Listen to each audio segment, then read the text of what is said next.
Welcome to Sustainable Packaging with Cory Connors. I'm very excited today to introduce my guest, MJ Werlein, who is a Senior Sustainability Packaging Manager at Adept Packaging.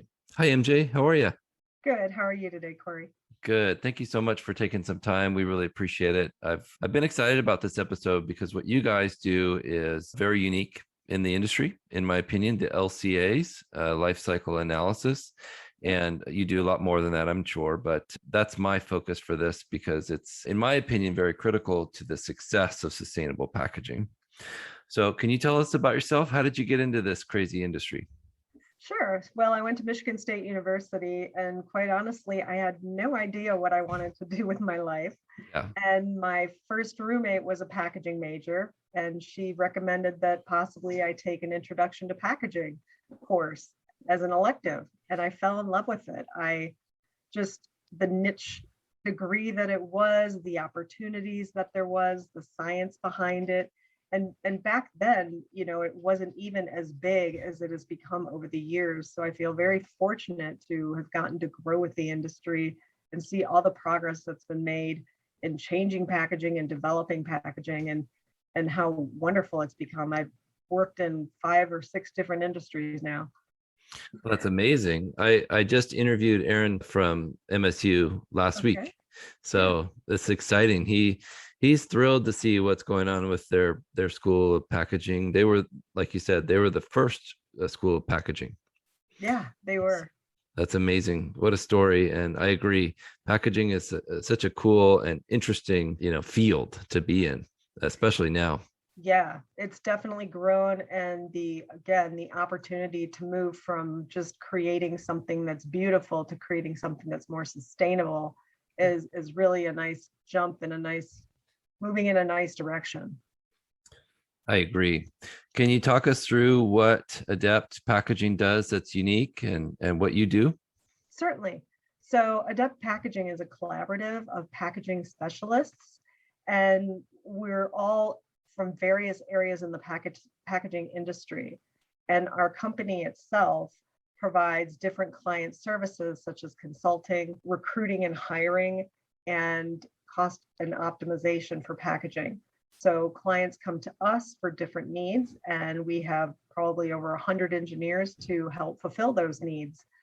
Wow. I personally am working in the sustainability realm. And so all of my clients and my focus is on clients that are looking for more sustainable packaging. Right. Which is a considerable growing market right now. I'm sure you're finding, like we are, people are getting on board with this concept that packaging can be sustainable and that we can make positive changes to our everyday items. It's exciting. Yeah. It's definitely exciting. And I'm like I said, I'm happy to be a part of it and discover the new things that are out there for this type of market. They're coming back with edible packaging, which I remember looking into back at Starbucks years and years ago for their Via coffee. Oh, really? Yeah. That's fascinating. And it wasn't ready yet at the time, right? People weren't really down with putting something that dissolved in their coffee and then digesting it. Funny how that works, right? Yeah. It's come a long way for sure. There's some soap companies and some other things that are making that kind of dissolvable packaging, which is fascinating to me. I'm excited to follow that. Yeah, definitely in the beauty space and the detergent space and those types of spaces, it's really taking off. I'm not sure if we'll ever really get to truly edible. I guess it'll depend on what the material is made out of. For sure. Yeah. And I think there will be concerns of microplastic for a long time with things like that. Definitely. In my opinion, but we'll see. Like you said, it takes adoption from consumers or it won't. It doesn't matter how much cool packaging we have if they don't like it. So yes, and changing consumer behavior is one of the most difficult things to overcome. Right. And educating them on, by them, I mean us, on what is sustainable and what is better for the environment is, I think, our job. I think we need to continue to share these. This is why I started this podcast. I want to tell people about what's possible. I want to show them. I want to and get people excited about the possibility of being sustainable. Yeah, when I tell people what I do and then they kind of wrap their head around it, they're completely amazed. And especially if you just throw out some figures of, say, where we're at with recycling and composting in this. I mean, with recycling being 50 years old and only having such a low collection rate, it amazes them. And I think it helps educate them, and then they educate others. Yeah, I totally agree. Well, let's talk about a typical LCA. So, for our listeners, most of them probably know that that's a life cycle analysis. And so, what you're doing is a company will bring to you their current packaging, and you'll provide the LCA for that. And then you'll recommend new materials as an alternative that are more sustainable. Is that right? It typically a client will approach us wanting to see what difference it would make if they made a change to their packaging. Is there a big environmental difference? Do they save on greenhouse gases or fossil fuels or water? Mhm. And once we understand what they're looking to do, then we will meet with them and define the scope of their project and what all will be involved with, say, their product line. Maybe they would want to look at one specific area. Once we've defined that scope, then we will define the boundaries. And the boundaries for an LCA include what you want to include in the LCA. So for instance, are you just looking at tertiary packaging to tertiary packaging, or primary packaging to primary packaging, or do you want the full primary through tertiary assessment and evaluation? Do you want the manufacturing piece included? Do you want the converting piece included? So those are the boundaries that you need to look at before you start the LCA. And Will then you, will you- before you continue, will you explain tertiary to our audience so they know? sure, Yeah. sure. Primary Yeah. packaging is, the primary packaging, the bottle. Right. Secondary packaging would maybe be the master case that it's shipped in. And then tertiary would be the palletization of that. Right. So that's the final layer of that packaging. Thank you. Sorry about that. That's okay. I don't ever want to assume that people know what we're talking about, because we always have all this lingo that it's incredibly commonplace in our normal days. But I think some people that aren't necessarily packaging experts listen to this podcast. So thank you.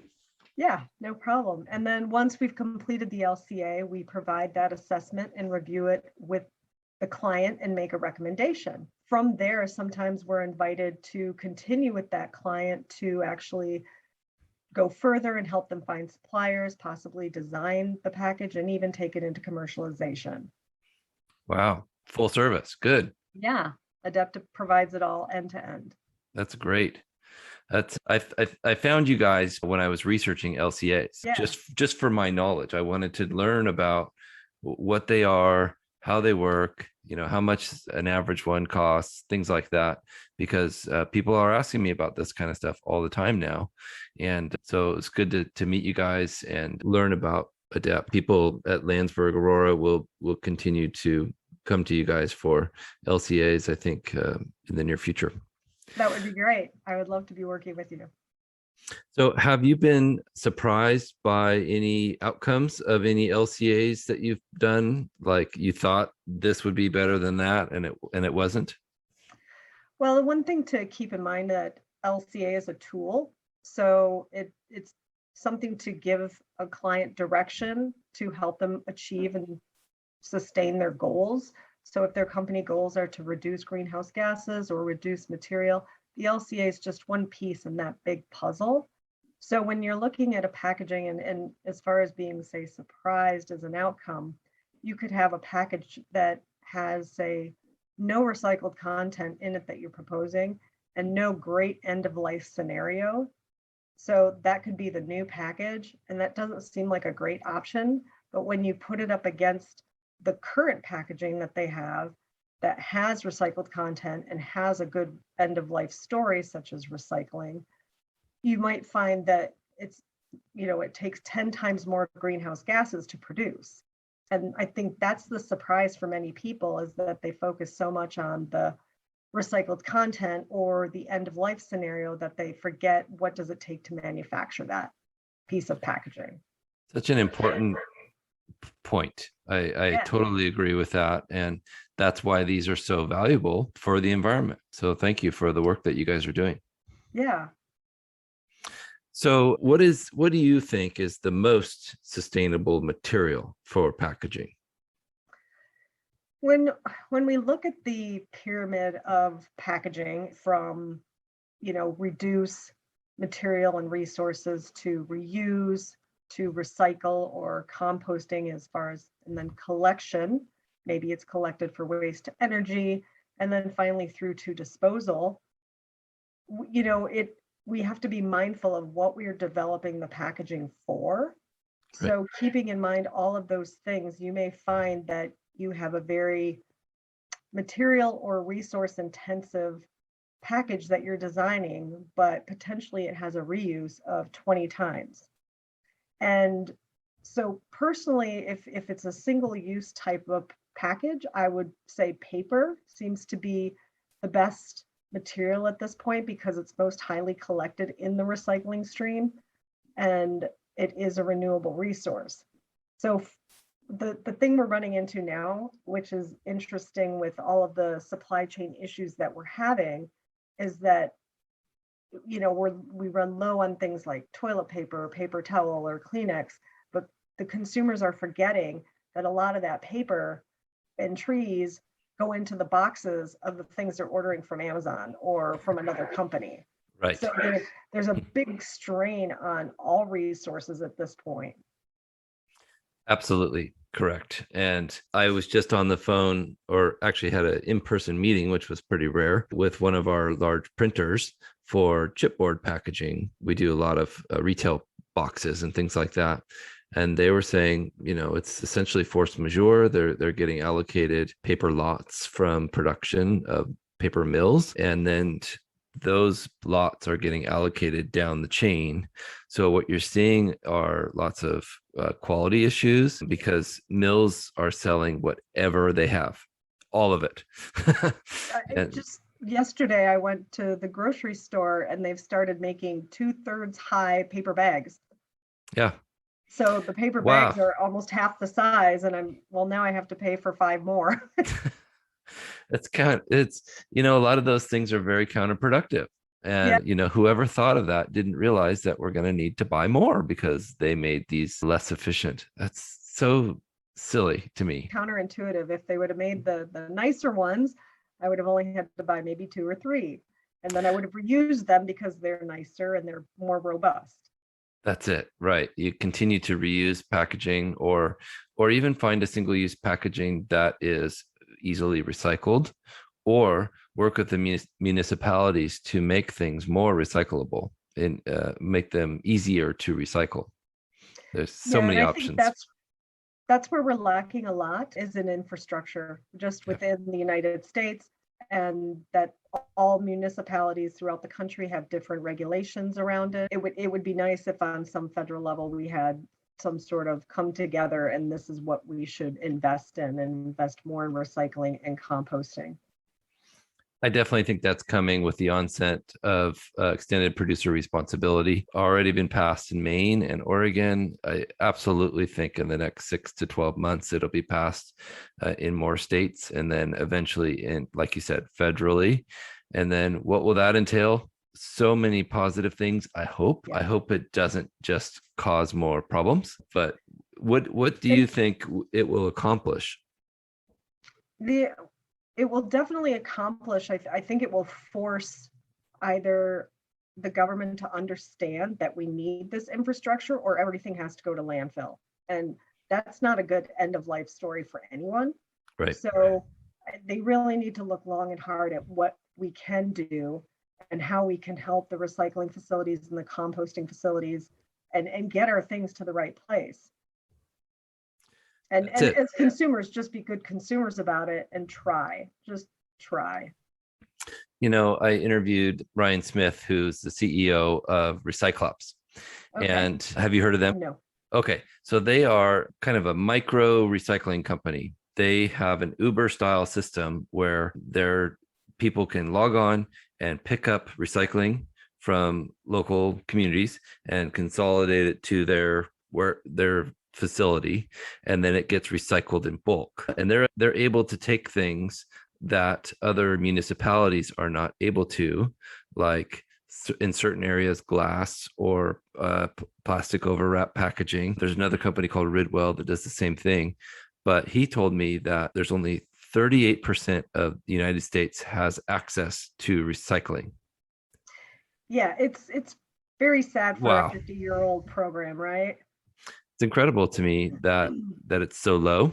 And he said, with companies like his and Ridwell, those numbers will jump, but it's going to take the municipalities to step up and say, yes, we want to be we want to be green, we want to be recycling, we want to be sustainable with our environment. I think you're right. I think it's going to take some government push in the right direction. Yeah, and one thing I found really interesting, I was in Boston and they have some companies that are basically going out on their own and providing 5-gallon buckets to homeowners at a fee, and they put their composting or their food waste in there and they pick them up weekly. And then That's they great. take them, because there's no composting facility really, they take them to farmers and the farmers take it and do all the composting. And I thought, how inventive and so entrepreneur of these people to do this. I love that. I think we're going to see more and more of that in the Yeah. future. I hope. I think, if the government can make the laws that make it profitable for companies, I think you're right. We'll see more and more of it, even cost neutral. Even if we could have a nonprofit develop these concepts, I think that'd be great. Everybody wins. It would be wonderful. I really hope that the government does the right thing, and just people, again, it's down to the consumers, so that if it takes a little extra from the consumer, that they do the right thing and they participate and do what they can. I agree. Yeah. What's the best way for people to get a hold of you, MJ? Sure. My email at Adept would be sustainability@adeptpackaging.com. And check the website if well. Okay. Yeah, adeptpackaging.com. And yes, please reach out to us. We offer several different services and can help people with not only sustainability, but a lot of other cost optimizations and process optimizations. It's really a great collaborative of people. I love it. Thank you so much. We really appreciate your wisdom. And I'd like to thank Landsberg Aurora for your continued support and sponsorship of this podcast. Please take the time to rate and review and share it with your friends so we can make more great episodes. Thank you again, MJ. Thank you very much, Cory.